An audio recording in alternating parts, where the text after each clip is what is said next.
is bioinformatics in cosmetics and skincare.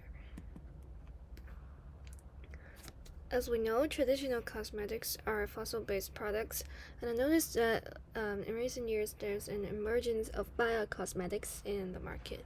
There are products made from natural ingredients from plants, animals, and organic stuff, and it's advertised as safe, sustainable, and skin-friendly.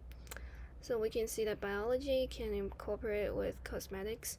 Then I'm thinking about, can bioinformatics technology improve our skincare experience and also incorporate with skin products? And the answer is yes. Skinomics is a field of bioinformatics applied specifically to dermatology and skin biology, and it can provide insights on skincare strategies or treatment and also product development. In the following part, I'm going to illustrate how bioinformatic technology can help with cosmetic product development and identifying skin disorders. Omics technologies are important. It includes genome, proteome, and microbiome. So bioinformatic technologies can advance biological research by analyzing these areas. And omics technologies can address the entire biological systems. It can provide huge amounts of data. We can then explore the genes and molecular interactions that influence our skin health and appearance. Studying skin microbiome is important to maintain our skin health and overall well-being.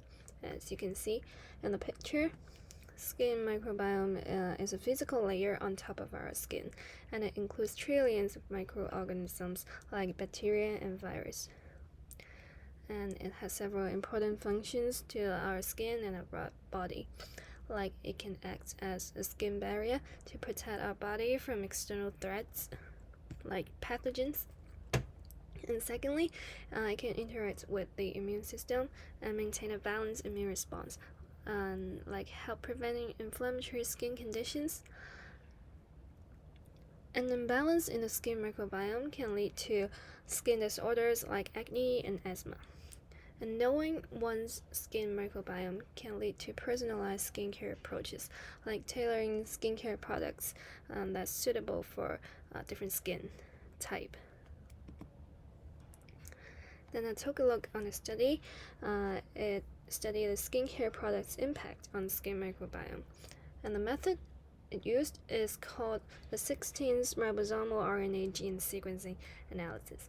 This method is commonly used to identify and classify bacterial species present in the sample. Let me briefly talk about the steps involved. First, DNA was extracted from swabs, and then the V1 and V3 regions of the 16th ribosomal RNA gene were amplified and sequenced using barcode primers on a platform called Illumina MiSeq. We use the V1 and V3 regions because these regions is generally used for microbiome studies. And then we do data analysis. We can do it using some software like R. And then alpha diversity relative abundance analysis can be conducted to assess the impact of skincare products on the skin microbiome. And the advantage of this method is that the 16th RNA gene is universally distributed, but the resolutions are too low to differentiate some closely related species. And due to the limited information they provide, so microbiome research now shift to other methods like whole genome and shotgun metagenomics sequencing instead. And these are the factors influence the skin microbiome, like the use of cosmetic products, different hygiene habits, and different environmental conditions. Next, I want to introduce another technique called DNA microarray. It's useful in dermatology studies in some diseases like dermatitis, and it's important for transcriptional profiling. They involve spotting DNA sequences from genes onto the glass slides, and the two basic types of DNA microarray is the cDNA microarray, which is cheaper, and the oligonucleotide microarrays that's much more expensive, but the quality control is better. Okay, so the steps involved in preparing the DNA microarray included: first, prepare the microarray with your target DNA, and then you purify the RNA from the sample and label it with some fluorescent dyes. And then hybridization, you hybridize the labeled samples to the DNA microarray. And then the data acquisition stage, you measure the ratio of RNA amounts, and at last, do the computational analysis. Here's a case study. It identified biomarkers in inflammatory skin diseases using microarray. So biomarkers is important in early detection of disease and monitor the disease. So the researchers first select the appropriate microarray dataset from the database. So this is time-saving and cost-effective. And then they analyze the gene expression profiling data to identify DEGs, that's the differentially expressed genes, shared pathways, and some potential biomarkers for the diseases. And last, they use bioinformatic tools like IPA to study disease-associated pathways, and finally identify potential biomarkers.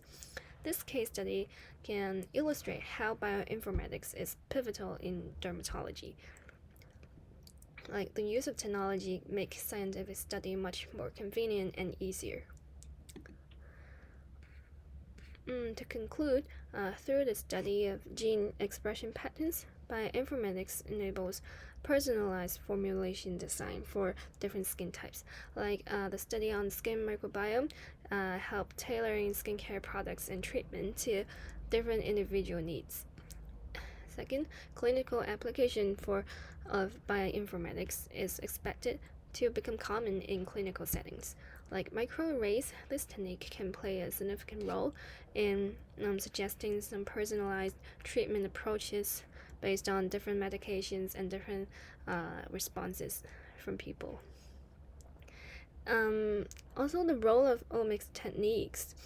As dermatology progresses towards personalized medicines, omics techniques is a crucial tool. By analyzing transcriptional changes and different genomic markers, we can tailor treatment based on individual genetic profiles.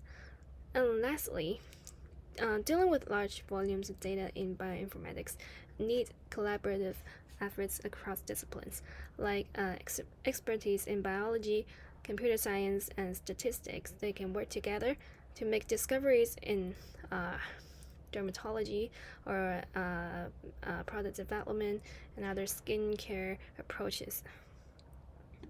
Okay, this is the end of my presentation. Thank you.